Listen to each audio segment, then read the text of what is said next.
Anarchy, Ron Perlman, Theo Rossi, and I'm David Ron Labrava. Perlman today. I'm He's playing Ron Perlman today.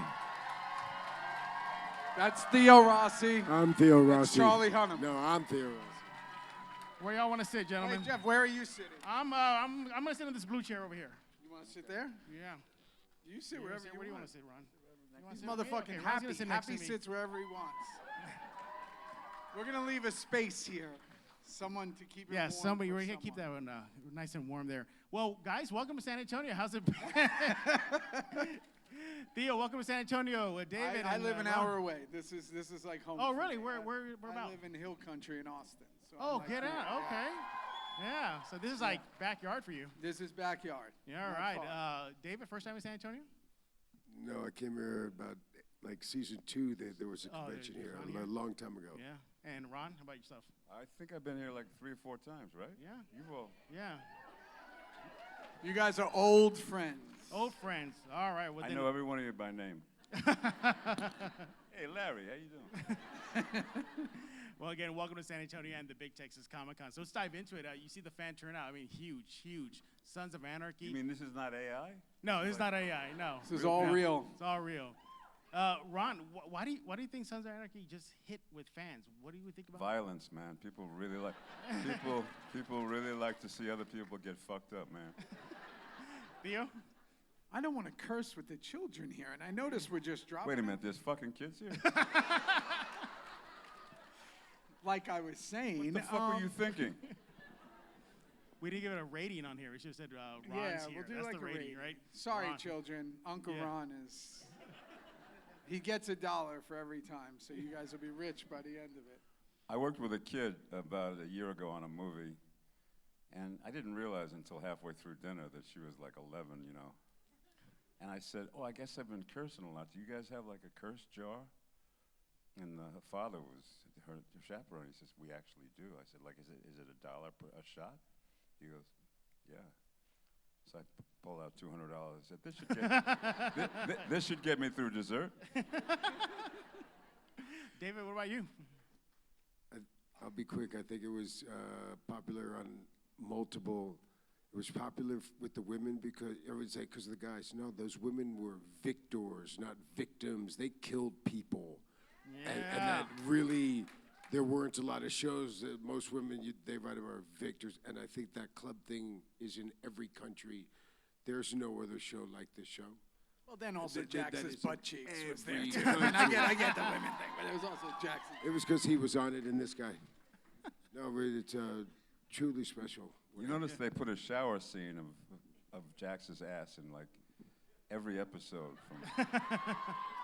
Hey, I did nude push-ups Theo, once. you I did read nude my mind, push-ups. Theo. You I was naked yeah. a few times, guys. You so a it's few fine. times, yeah. It's It was very just- difficult to keep up with this act. I want you to know. I'm going to sit over here for a minute. It was just never, Juice's nakedness was never pleasant. Jax's was like, you know, glorified. Mine was like I was in a very precarious They situation. kept giving me salary increases if I would promise to not take my clothes off. Well, Ron, what was it like playing Clay? You know, what was that character like for you? It was awesome. It was the only time I got respect in my entire life. I mean, I used to like, you know, lord over these guys and like, you know, call out who was going to get whacked and this and that and the other thing. I'd go home and she'd say, you didn't do the dishes this morning. Oh, so it was good. It was good being Clay. Theo, Juice? It was never good being Juice. I mean, if you know the show, there was nothing pleasant about Juice. In the beginning, you know, the stuff with Tig and like the funny, when there was the comedic stuff. But once season 4 hit, it wasn't pleasant for anybody. Yeah, exactly. But one thing I did like about your character is that it tackled the mental health side of things. You know, your character really brought that out. Can you talk about that? You noticed that? I noticed that, yeah. Somebody See? knows. I thought it was subtle.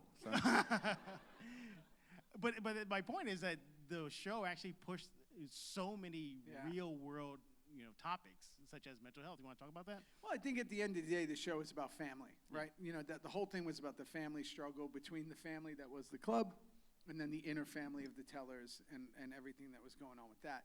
So I think everybody can relate to that in one way or another. The mental health stuff with Juice just was longing to be accepted. He just wanted a family. He didn't have his own family. He wanted a family through the club. And in wanting, sometimes when you want something so bad, you put a death grip on it. And in putting that death grip on it, he caused his own demise.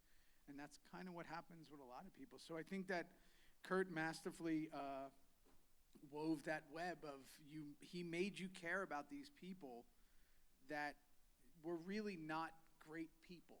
Yeah. You know, we talk about this all the time now that it's so many years later. There were very few good people on that show, but you really cared about them. Mm-hmm. I'm fascinated when people like love Gemma, and I'm like, Gemma was like a really bad person. But and at the same time they disliked Tara, and I'm like, no, Tara was like the only good person on the show. Yeah. But that just shows you that how good the writing was, and you know, right time, right place. I don't think there'll ever be shows like that period again. Sopranos, Breaking Bad, you know, that period of shows, because you had to earn those characters. We were on for 7 seasons, 8 years, 6 months, wait 6 months to watch it again. You had to like live with these people for your entire, you know, for a long span. And that now you binge a show, you don't even really remember who was on it. You're like, oh. So I think that, so to deal with all those issues, like you said, I think that it's because of the timeline we had to do it. It's almost like it was ahead of its time. You're like, seriously, the mental health issue, now it's in the spotlight now. The LGBTQ, it was highlighted in the series. You want to talk about that as well? Oh, that was pretty awesome. Yeah. I mean, all the stuff with Venus and Kim. Listen, there was nothing that was out of bounds for us to talk about on that show. And we were considered a risky show at the time. Now, you know, a lot of things that we were doing is quite common. I knew, and he, you know, he was involved with the show before anybody. When that burning of the back, what season was that? When they were burning the tattoo off? No, yeah. Season Those 1. guys wrote, they used to write for all kinds of questions. They sent the script one time when Clay says, hey, the fuel injection is messing with the carburation, and I called up freaking out, like, you can't write stuff like that. And they called about the burning of the back, and I'm like, you know, people get it removed, but you're gonna kill that guy, but it'll make great television. And they did it. Yeah, and I mean, when that happened, I was like, oh, we're doing something different here. They're burning this guy, the piece off his back. And then where the show really seemed to take this big turn was the Gemma season 2 opener with the white supremacist group with Henry Rollins and them when she was sexually assaulted. And I thought, man, not just is it such a thing to do on television in a season opener, but it's also Peg Bundy. Like, people have not looked at it. Like, they're looking now going, whoa. So I just thought it seemed like every episode while we were all reading them so fast there was a lot of risks being taken. And We pushed the envelope. Yeah. We pushed the envelope. Yeah, you missed that happening now. Do you think a show like that could come back like today, those topics? Do you think that would be, no? Or I think there's people pushing envelopes out there, for sure. Yeah. What was it like playing your character, Happy? You could imagine. Yeah. You know, I mean, I was ready to live my best life. You pull up and what do you want for breakfast? Here's a gun. We're going to kill these dudes from 5 different angles, and you're going to get salmon for lunch, bro. And it's like I'm with all these legends. Like I was tattooing, hoping a name came in, and I was like, what you think? I grew up watching the movies. I know who he is. I knew who everybody was. I was working like, wow, you're great. Oh my God. But it was a dream. It was like a dream. Sounds like it. Ron, obviously, Clay, resonated with fans, loved him, But your career, I mean, seriously, when I was getting ready for your panel, I'm like, I don't even know where to start with Ron. I mean, from voice acting to stage to TV to movies. Legend. Exact. Thank you. Yeah, we give a big applause. Legend. This is your life. This is your life, yeah, like Theo says. We're going to do a panel. People are going to start coming out. You're take a step back and say, wow, I did all that? That all happened in my life? I'm 74 years old, and no, I have to tell you, my whole entire life, I've just been so obsessed with what's next. Nothing that I did mattered. It was always what's next, and what's the next hill to climb? What's the next place to go where I've never gone before. And I don't know whether, you know, I'm like, I only got like 6 months to live. I don't know what's going on, but I'm finally starting to go, okay, if it all ends now, that was pretty fucking, I was a pretty lucky motherfucker. I mean, I just, I got. That's a dope feeling. Finally starting to appreciate just, you know, the fact of it. Not so much obsession about the next hill to conquer. Yeah. Although I'm still very competitive, Theo will tell you. Oh yeah, is that true, Theo? Competitive? Yeah, I mean, I produced 2 films this year, and he's in both of them. Anything I ever make, I want him in it because I think he's one of the greatest actors we've ever had. I also, you guys have to understand that the film business, and him and I are both crazy cinephiles about the history of the cinema and the history of film in this country, the history of film in the world. It's very few actors. Like, he worked with Brando on The Island of Dr. Moreau, and like wow. to bridge us to and to work with the people he's worked with, the projects he's been in, the directors, the this, the that. So for me, not just is he like a brother and a best friend and whatever, like I'm just so enamored by the way he's been able to navigate it and all the different parts of the business. Because Sons was just one chapter. It just happened to be the right chapter at the right time. And you got to understand, he wasn't playing Clay originally. He wasn't there. The show was a different show that we made. Before that, we reshot the show, and then him and Kim Coates came on. And it became such a better television show than it was. And it's no offense to the other people who were in it. It was just a different show that we'd shot. Well, you said right now you're a cinephile. So when you heard the news that Ron was going to join, or just, I mean, that freaking out. Yeah, go ahead, talk about that. No, when he walked in, I mean, that was coming right off Hellboy, right? It was right when that was, you know, whatever. Yeah. And it was just a whole. It was like, you know, it was like, oh, we're doing something different here. And again, it started with Pearl, but it was like when you started looking around at everyone, why I felt it was so different and why TV was so different then was it was a bunch of character actors that really like fought for their dinner. You know, people who were bounty hunters, people who like nobody made this career easy for them. And they had all come in, and we were just like, whoa, it's like, we're doing this, us? Yeah. And that's why I think we thought it would last like 1 year and never go again. Yeah. I mean, what 2014 was when it ended, I believe? 2014, 2014, 93 episodes. 93 episodes, yeah. And the ratings never went down. It went up every single week. Every single, awards too, right? Awards, No, I mean, listen, that show never got like an awards push or the big run that that I believe it deserved for whatever that reason is. Nobody knows why. Who knows, right? There are a lot of shows that got a lot of awards during our 7-year run that ain't nobody going to a con for. Do you know what I mean? You know what I mean? Yeah. Ain't nobody showing up for a panel for. But it's cool. That's fine. That's a whole different part of the business. Sure. I just think that when we changed the culture because, and he knows this, it was a world that no one really knew of. And people said no to. And then that show's on and everybody's like, oh, I think I like this. Yeah. So, it's just, I think the right actors, the right place, the right time. Yeah. Did any of y'all keep y'all cuts? Did y'all keep the cuts? Yeah, of course. Yeah. That was a tradition. We all got our cut at the end. Yeah. Where is it now? I auctioned mine off to a charity for multiple sclerosis. Nice. And because they all,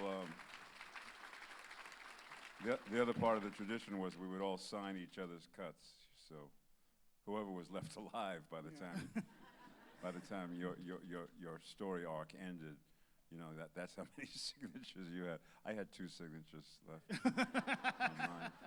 Theo, where's your cut? Mine is hanging in on the ranch that I live in. Oh, yeah? Right near the bike. I have my bike, too. Oh, the bike. I actually have a lot of stuff from the show. I don't want to lie. Like, wait, I have bike from the show? I have the bike from the show. Yeah, and he has the bike from the show. I also have like all the stuff from the clubhouse, like brains over bullets over all that stuff. I have like everything. It's like a Sons of Anarchy museum. I just cleared it out. Yeah. Yeah, pretty much. Yeah. Hey, where's your cut? At home in the closet. At home in the closet. How many signatures? You got all the signatures? You I said- don't know. No, I don't want these bums signing my thing. I wanted it to You look got right. yours signed? No. Ron, what do you think about that? They don't want no signatures. I can't use that word in public. Well, There's too many kids here. Too many Yeah. fucking kids here. there you go. Yeah. Well, you gave a credit already, right? You gave her the Big Texas $200 already for that. Oh my right? God, no, I think I'm up to $1,000 right now. Probably. Well, Theo, what was it like also then jumping into the MCU? Talk about that. It was I can't hear you. crazy. Yeah. Yeah, Marvel, Shades. MCU. Yeah, listen, that was a really different time. We went right into that kind of, one of the guys from Sons, Charles Murray, who's one of the greatest, he was an executive producer, writer on Sons. He was involved in Luke Cage. And I had just done this movie, Lowriders, that Cheo, Hidori Coker, had also made, and he was running Luke Cage, and they called me up about it, and I was like, yeah. And I had known, because Daredevil was out, Yeah. that this was going to be risky and dangerous and very similar to Sons and in that violence way. And yeah, I mean, then, things changed after season 2, and then the whole kind of thing changed, and now I get to be on the Penguin and deal with that kind of violence with that. Oh, Yeah. look at that. Yeah. Yeah. So you got both universes, right? And You got yeah, DC and and yeah. MCU, yeah. And then I just did a voice in Star Wars and Tales of the Jedi. So I'm just trying to figure out, Oh. next thing is I'm just trying to cover all the genres here. I got to do Star Trek next Yeah. or something. Yeah. Well, Ron, what was it like voicing Optimus Primal? What was that about? How was that? Yeah, that was. I was very well aware of the fact that I was walking into, a venerable franchise that had a lot of mileage on it, a lot of appreciation on it, a lot of important people had come and gone through the course of those 7, 8 movies that they had done. And you're always, when you're cognizant of the fact that you're kind of walking into a situation that's already set up for you, you're not part of what's going to define it. You actually have to fit yourself into. It's a little daunting, Yeah. You're very much aware. I better bring my A game. I'm like, I'm filling shoes here. Yeah. But it was an honor. I mean, it's a thrill to be asked to do something. We know from Sons, and we know from the 175 things that weren't Sons that lasted for 15 seconds, how rare it is to have anything last when you're involved in something that has been that gets to be on the air for years and years and years, or you're in a movie franchise where you're on your 5th or 6th one. That's rarefied air you're breathing, and Yeah. you're aware of it. Yeah, again, preparing for this panel, and when I was looking at your work, and when it comes to voice acting, we're talking about iconic characters here. We mentioned Optimus Primal. You had Danny Phantom, voices in there. Again, seriously, across all genres, that's great. I mean, I'm sitting here next to you like, how did you do this? Like, how did you ever manage all this, cram it together, and then put out such a great body of work that just commands respect? And Have no idea. it just happened. Just lucky, man. I'm just Yeah. put one foot in front of the other, Yeah. and I've always been very hungry. I've always loved acting, whether it's in a booth, just doing a voice from here up, or on a movie that lasts for, 1 or 2 days or 3, 4 months, or on a TV series that goes for years and years and years. Wherever, and the thing that young guys come up to me all the time now and say, tell me the secret. And I say, just act. If it's, like, go to your local college, go to your local community college and look on the bulletin board if a student is doing a student film and beg to be in it. Go to your local community theater and find out what play they're doing and just beg to be in it. And that was the advice that I followed. I just acted, I just did anything and everything that came my way. And a lot of it's shit, but every once in a while, Yeah. Well, there was a line in a play. Joey Pants is here. Him and me did this horrible, horrible play one time called Self-Storage. But there's a line in that play. Said, with all the shit, there's got to be a pony in here somewhere. awesome. All right. Well, we're gonna have some fun now. I think Theo and Ron are gonna have some fun with the fans here. So we have some free gifts. Yeah, I think yours is right here, Ron. I'll get it for you. Ron sold his. Yeah, Oh, he Ron got it. kept his. Yeah. So Theo has a little Blue Beetle, little mini Funko Pop, Funko Pop. and Ron Keychain. has an anime. Y'all know him, Goku, I believe. So Theo, you're up first. What's it gonna take for a fan to get that from you there? Let's just answer a question. All I'll right. I'll do a Suns trivia question. Okay? But then how do I know everybody's going to raise their hand unless I'll I make pick it. How about really that? I'll hard? pick them. You'll pick. I'll pick. You ask it. Okay. Oh, good one, Davey. You want to help him out?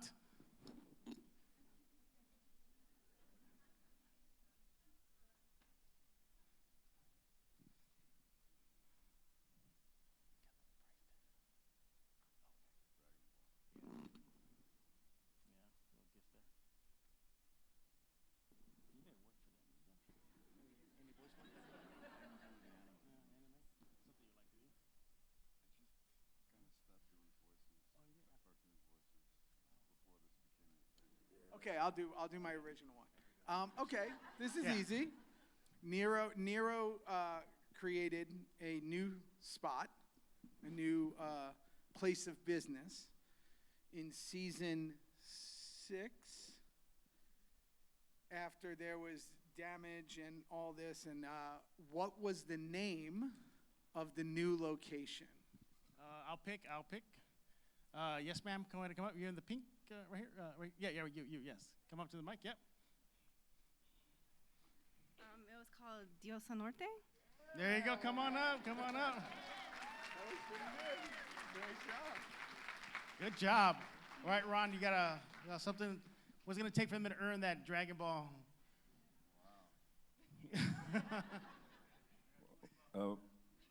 DL, why don't you ask a trivia question? Because I don't remember Sons very well. Dave, while you're thinking about that, let me just tell everybody, go ahead and start getting in line already. It's going to be your time already, so come on up. Yeah, it doesn't have to be Sons of Anarchy. Anything.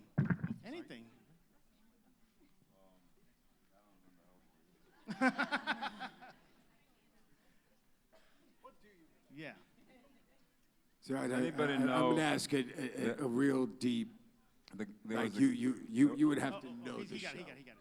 Go ahead. Go ahead. Go, Ron. I'm talking about the first scene of the show. The show has opened up in the first scene. Okay, we're looking at who it is. I'm not even gonna say you'd have to know. I'm not giving you no hints. And him and Charlie are walking away. They each had a line. What was it? Oh, man, that's a deep cut. When I say it, all of you are gonna be like, "Damn, I can't believe I didn't get that." You want to repeat that again one more time? Repeat it. I'm gonna repeat Yeah, it again yeah, right yeah. now. It's the first scene of the show, bro.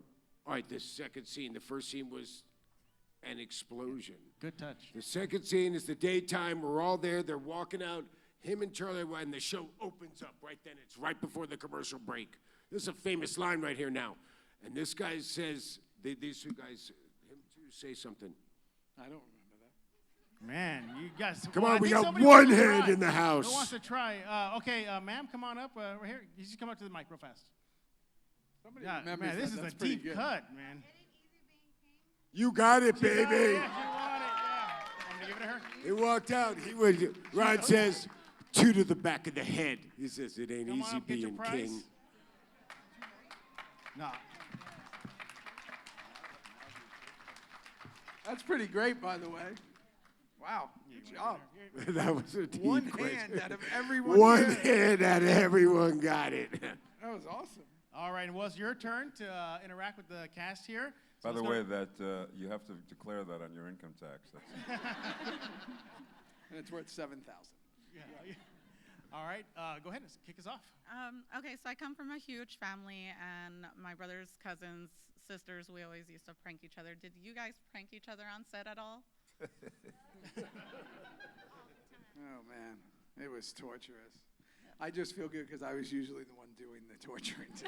Too much. See, I thought, Too I much. thought Ron, you'd be the primary prank. I feel like he Person, probably yeah. got pranked the most. Did you get pranked the most? no, nobody dared. I was just about to say that. I was just about to Nobody say dared that. prank That Ron. nobody dared to prank him. Nobody thought I had a sense of humor, so they just like, and they all thought I was like on some sort of medication that I had forgotten to take. Which we that were day. correct. Oh, you confirmed that, Theo? Which we were correct about that. Theo, so you said you were the person pranking. I had to make people's lives a living hell. Give us what? one. Give us a prank. What did you do? Tig caught most of my wrath, and so did Chief Unser. Okay. Well, I made their lives pretty hard. what did you do? I can't say that. Oh, I tried, everybody. There are I kids tried. here. There are Can you give us a kids here. G-rated version? There's it's no not- G-rated. It wasn't pleasant. It wasn't pleasant. wasn't All right. pleasant. Good. All right. Thank you. Good question. Appreciate it. Who's next? Hi, I'm so excited to be here. I've got my camera. I hope my sister is also videotaping. She's over there somewhere. Ron, first, will you cover the swear jar for me? Because there shouldn't be fucking kids in here. Oh, you're covered, baby. You're covered. Thank you. No, I always err on the side of Of caution. way too much. Okay. I watched something where you guys said that every time you said Jesus Christ, it meant fuck because FX wouldn't let you say it. Somebody lied to you. I watched an interview and I think it was those you are all guys. lies.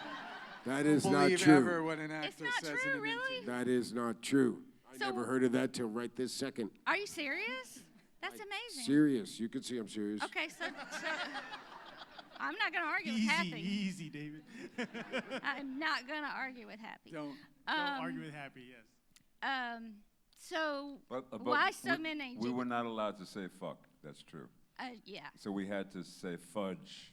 I don't think we ever said fudge. I don't think that you ever said happened, yeah. fudge. Yeah. I tried to count like third or fourth time I binged the season how many Jesus Christ there Tons. were, and I couldn't do it. There were just so many. And later was when I saw that. Now I know it's a lie. But anyway, it was so I cool. want to know who you saw say that. If I don't know what could this is, but he's remember- investigating. Serious. Yeah. You said you saw an interview. I would like to know who said it. If I can think of it, I will tell you. But in the last 2 Then weeks, come I've been on. binging. I've been binging YouTube and watching you guys at panels, individual interviews. Thank you. Loved yours. Oh my gosh, where you talked about your book, your love of the earth, mom loves his. and dog Still talks about it. and dogs. Oh my gosh, I love anybody who loves dogs like that. That's it. Oh, you got screwed with Hand of God. I loved it. Thank you. Okay. Thank you. Thank I'm you. not sure what the questions were. But yeah, I feel like we just had a appreciated what was happening conversation. there. Yeah. I appreciated everything that came out, but I don't know where the questions Just were. a fan. Oh, cool. Thanks. Hi, my name is Blanca. I think I have a kind of serious question, but I'm just really curious to hear what y'all think. A lot of women watch this show, and I enjoyed it, even though it can be kind of violent. And I think because there's so many people that watch this show, including lots of men, I guess I wonder, like, what would y'all want them to take away from this show about how they should treat women? That's a great question. Yeah. I don't know. I think that to think about it, I've never thought about it like that. I think it was just all around just the treatment of other people, right? Yeah. In general. For me, it was hard because I was always I think Juice was on the receiving end of a lot of things that went wrong, no matter who it was, whether it be Gemma manipulating or, whatever was happening. I think, again, I've always said this, I think the strength of the show was the relationships. Yeah. One of the things that him and I had always talked about was Clay and Juice had this kind of relationship that never really he started relying on me and I started relying on him, and we never really had closure before his character, whatever. So again, I don't know if it's a men or women thing. I think it was a relationship thing that it's a story throughout 7 seasons that really pushed a lot of limits on relationships. Who was really in power, Gemma or Clay? Yeah. Who was manipulating who? Jax's situations with women, what's going on, and then the way he treated them, and then also, but how was he treated by his mom? So it's like that indelible mark that she left on him. So it's like, I just think it's like showing consistently, and then the brotherhood and the love and what that leads to. And I think everybody took a massive change over the time. Yeah. Like if you remember, for instance, his character in the beginning, and then you got a guy who came on way in the end like Nero. Everybody's here, everybody in the show, everybody's a killer. The wives, the girlfriends, everybody's a killer. And you get the guy Nero come along and like, how about when this guy killed that junkie, and he's saying to Charlie, we don't hurt people like this, bro. We help people like this. Because we helped a lot of people in the beginning of the seasons. But it evolved into such a thing as it was just like, we're gonna kill 16 people tonight. Yeah, I just think it got really dark for everyone involved. And I think, to me, the most tragic character on that show is Tara. Yeah. I think that, again, Yeah. I say that, so if you think about this as a woman who was just wanted the best for her children, but who is in love with someone who was dangerous, and we all have that. We might have a family member who's not good for us, but we stay with them, or a relationship that's not good for us, and we stay with it, even though we're trying to be the best version of ourselves. So that's why I've always felt that she was the most tragic. So in the sense of the women, it's just like, if someone's not benefiting your life in a positive way, you got to get rid of them. Yeah. Yeah. Thank Use you so Tara much. as the Yeah. example. Was the character you. of Gemma kind of, even though, she probably was one of the worst, if not the worst of the show, but the character was still kind of an empowered woman, though. She would always Loved her family. She loved her family. She wanted. was the queen. Yeah. I mean, she got, she was royalty, and that's the you ask a question about what we wanted the audience to take away about how we thought about women.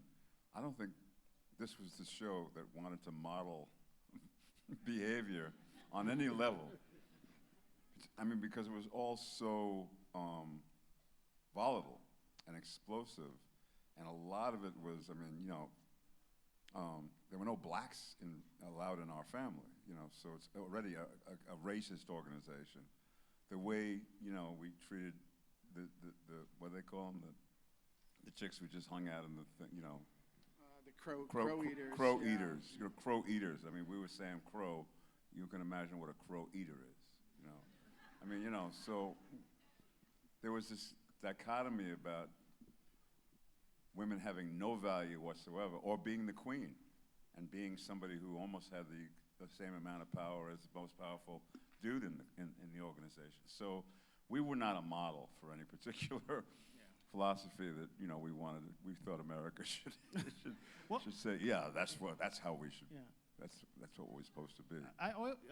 Y'all can help me out. I always thought the club wasn't racist club. I mean, even the reaction with your character, Theo. No, there was just antiquated rules Right, that they were yeah, following. it They was, weren't They by weren't, nature. yeah. Maybe the older guys, but never.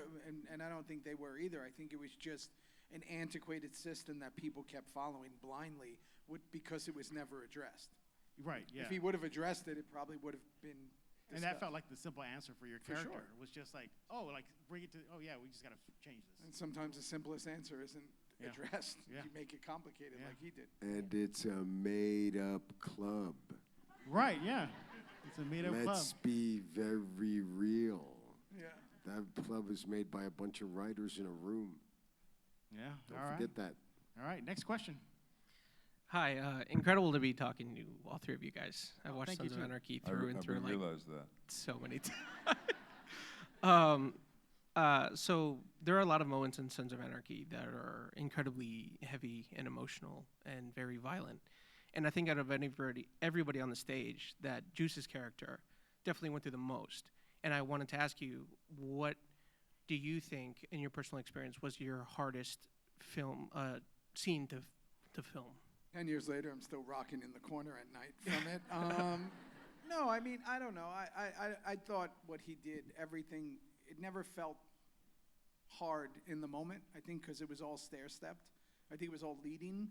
So it just precipitously got worse, and I didn't realize it. But for me, I always go back to that jail cell scene with Jax and Juice is like one of the ones where it was the hardest, but yet felt the most relief when he's telling him about that Gemma killed Tara, because he needs to release it from him, but at the same time he knows he's dead. So it was kind of like, I need to get this off my chest, but I also know I'm not going to live anymore. So it's no different than when he jumped out of the tree. You know what I mean? So I think it's like Kurt really set him up in a position where Hey, look who's here, everybody.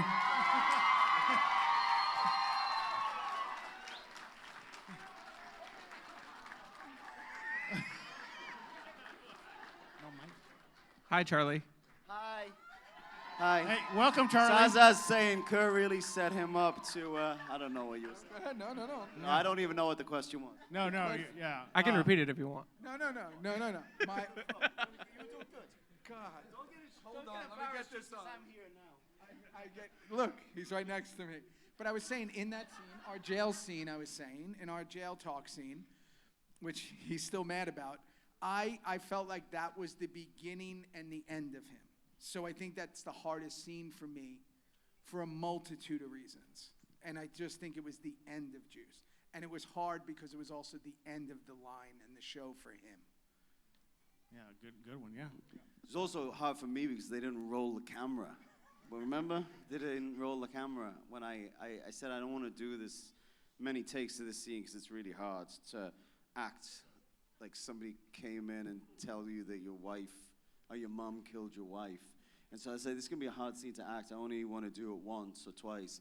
So we just did it, and it was like way better than I could have ever hoped it could be. And Peter Weller came in and said, well, I don't know what that was, but it was the greatest fucking thing I've ever seen. We're not doing it again. And I said, you're damn right we're not doing it again. And then the DP came in and said, actually, we are. The camera didn't roll. Oh, So man. I thought that scene sucked, too. Oh, man. Hold on to them. Yeah. Thank you so much. Yeah, thank you so much. What did you bring up here? What is that? It's a rug. Oh, a bathroom It's a rug. blanket that a girl It's a bathroom made rug? by It's a bathroom hand. rug. It's just, yeah. Yeah. Theo was telling us that his shower leaked this morning in the hotel, so I Oh. thought I'd bring him a There you little go. custom bathroom rug. Once a brother, always a brother. Looking out for him, right? All right, what's the next question? Gentlemen, in a show where, you know, you have all these different types of characters with different mindsets, different values, different, I don't know, positions, and like the main theme of the show is family. You have a father, you have a son, you have a brotherhood, and they each have their values and their mindsets that they carry. And I just wanted to know, as men, what are some values and mindsets that you die behind, essentially? We what? That you like, that's what you carry forth with your life as a man, as a father, as a person, basically. What are some values or a mindset that you carry with you, and you That's not part of the show. That's part of our own DNA. as not a part of the show. I kind of just based it off of the different characters in there versus the men that you are outside of the show. Yeah. So like, what are some things you carry with you as you go? Well, considering everybody in the show was a scrupulous murderer, That's why. and all these people are stand-up individuals, it's safe to say that they have very decent values and Yes. morals in their existence, bro. Absolutely. What are some of those values that you carry? Goodness, I just thought I'd come up here and tell some jokes. This is Yeah, that's you a got real one for us, deep Charlie? question, bro. putting us on blast up here. No, Charlie, it's a you really got a good joke for us? question. I don't know if I have a good answer for it, though. I mean, geez, the obvious stuff. I mean, trying to be honest and loyal. Discipline is very important to me. Like, I feel like, all right, you know, something maybe good. You know, like the myth of Sisyphus, who was tasked as punishment to push a rock up the hill, a boulder up the hill every day, but the boulder's a little too big and the hill's a little too steep, and he gets it almost to the top every day and just runs out of energy and has to let it go, and it rolls all the way back down to the bottom of the hill. And that's like seen as like a terrible punishment. And then I read a book called The Myth of Sisyphus recently that sort of tries to suggest that the opposite should be true, that having an impossible task to do every day is like a really great engine for a life well lived, because it forces you to reach slightly beyond your potential. And so, like, the final line of that book is, we must imagine Sisyphus happy. So that's something that I've been sometimes I can be like a little, I won't swear, but just like, Oh, everybody's swearing, so let it loose. Everybody's swearing. sometimes I can be a little bitch, you know, and just like get like a little overwhelmed and feel like I got too much to do and too much responsibility. And recently I've been thinking just like, man the fuck up, bro, and get that boulder up the hill. Yeah. Good question. Thank you so much. Appreciate it. Hi, my name is Ashley. I've seen you guys in Sons of Anarchy, but also in like other films and shows that you've done. Is there, I guess, a film or show that you would have liked to do but was never offered to you, or you didn't actually make the cut for it? Something that you were excited to do but couldn't? Go ahead, David. You want, no? No, If Ron? you just examine James Brolin's career over the last, say, 10 years, and then imagine me doing all those roles. That's how I spend most of my Sisyphus hours and moments. Like, how the fuck do I push that boulder? Charlie? Anything? Same answer for just imagine Tom Hardy. What about you, Theo? Seriously, the one show that I would have liked, I'm just so jealous that I wasn't in, was Peaky Blinders. Yeah. Theo, what about you? Do you want to share my microphone, mate? Yeah, thank you, sir. No, I would Super Mario Brothers because you're wearing it. Thank you. I mean, who wouldn't want to be Super Mario? Because you look like Luigi. You kind of look like Luigi. Luigi. No, I'm good. I was in it. That's You're it. good. You're Look good, at David. Luigi. You're good. All right, he's good. All right, thank you for the question. Appreciate it. Up next. Hi. Where's Emilio? He big dogged us? No, he's doing the Mayans panel. Oh, he's No, doing he's the. down. Oh, we He's chose the next. Mayans panel. Oh, cute. Yeah, Oh, cute. yeah. Nice. Now we know. Hi, my name is Catherine, and I love all of you so much. So like my whole life watching TV shows, I've always wondered if people were friends in real life, you know, because fans feel like we know you guys and we're friends with you, and so I've always wondered. But I've never watched a show where the characters were as intertwined, right, as Sons of Anarchy. Like those characters were a family. They like depended on each other. So I've always wondered if in real life the cast members are friends. Like it's 10 years later. Do you guys There's keep in difference touch? between friends and family. I would say we were like a family. Yeah, I'd say we're family. So you know that didn't mean we always liked each other. But now we're didn't friends. Means we didn't. And We finally got past that family shit. as a quick follow-up, did any of you guys cry when Opie died? The way that fans cried when he died? Absolutely. Yeah. Oh, yeah. Oh. Jackson's not dead. Oh. Thank you. What did you say? What's that, Theo? There's actually a pretty humiliating video available on YouTube of us cutting off Opie's beard with a samurai sword. So that'll answer your question if we cried or not, because we all were sobbing inconsolably while we did it. Which, looking back, is like probably a little much, but at the time it was. At the time, it was very sad. All right, thank you. Your question. Hi guys, my question is for Charlie. This is a non-Sons question. Do you have a favorite or memorable behind-the-scenes moment from filming The Gentleman? Ooh. I got a real kick, I got to say, out of working with Colin Farrell. I just thought he was amazing. But then, yeah, I like that scene with those kids in the underpass where I say, and this is not me, I'm just quoting the line. I say, "Stop fucking around, cunt." You know that one? And because that scene didn't exist in the script. Guy's unbelievable at just coming up with material on the fly. And so there were these kids that he just loved on set, and it was supposed to be just a chase sequence. And he said, you know, I think you should corner them at the end of this chase, and we'll just come up with a great scene to do with them. And so we just like improvised that. That scene was shot in maybe 45 minutes, and Guy was just the camera rolling, and Guy just like shouting out lines like, and then I'll be gone like the darkness at dawn. He go, no, say it like this, you twat. Like the darkness at dawn, you know? And then he goes, give him one of these, like, ta-ta-ta-ta-ta. It was just all Guy, like, in the moment, so that was really fun. Thank you. Hey, thank you. I'm sorry I quoted that line. I hope there's no children in here. Yeah. We'll take these last two questions. I'm but sorry, again, children. If you, I'm I'll sorry, take these children's last two. parents. Okay. I'm sorry for interrupting you. Charlie. I'm sorry for everything. I'm sorry I was so late. I'm sorry. Now I see there's a young man right there. I'm sorry for swearing in front of you, young man.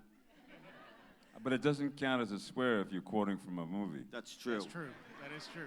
Unless you do it at school, and then it still counts. All right, these will be the last final questions. Again, if you did not get a question in, don't worry about it. There are tables. I believe you're going to go back to your tables? Probably until about 1 o'clock in the morning. It's not a joke. You got a blanket there, Charlie, so you're good. You're good. So, again, if you missed it, go ahead and go downstairs. They'll be there signing autographs. Get to chat with them. Bring some whiskey if you have it. All right, go ahead, sir. Yes. Okay. Thank you guys for being here. I'm a big fan from Mexico. I love you all. But this question is for Mr. Perlman, because I gotta bring out Hellboy, man. I feel like a little fucking kid right now.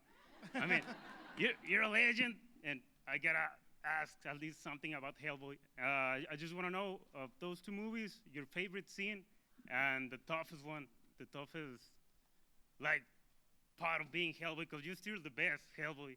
And you will ever be the best Hellboy ever. He is Hellboy. I love the other two guys too, but I mean, damn, I never get nervous, and I feel like a fucking little kid right now. Yeah, and sorry for swearing too. Look what y'all started. Well, thank you very much. You know, the director of Hellboy is Mexican too. Oh yeah, Guillermo. And he brought me to Mexico for my very first time, and I've now been back there 150 times. I mean, I'll become my second home. We have a scene where I'm spying on Selma, Liz, going on a date with the kid, you know. And I'm up on a roof with this real kid, and we're eating chocolate chip cookies. And the prop department, they knew we were going to be shooting the scene for a few hours, so they made the cookies were this big, real chocolate chip cookies, and they made 56 of them. Whoa. And by the time we shot our last bit of coverage, we had run out of cookies. Damn. Because you're supposed to like take a bite, and then they say cut, and you spit it out, you know, in the spit bucket. I ate 56 fucking cookies. That's my favorite moment of all the Hellboy movies. I don't remember anything else. Thank you, sir. I don't remember anything, you know, for 2 nights after that because I was basically vomiting. All right, thank you, sir. Now I need a chocolate cookie. Well, there are none left. Sorry. All right, last question. Hey guys, thank you so much for taking my question. My name is Anton Jensen. Shout out to Green Street Hooligans. Charlie, that's awesome. My girlfriend. That's a film. My girlfriend's a huge fan, actually. And so instead of saying bye, Felicia, can we just say hi, Felicia, on the count of 3? 1, 2, 3.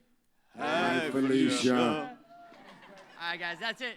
Thank y'all so much. Appreciate it. All right, guys. Well, before I let y'all go, any comments you want to give to the fans supporting Sons till today?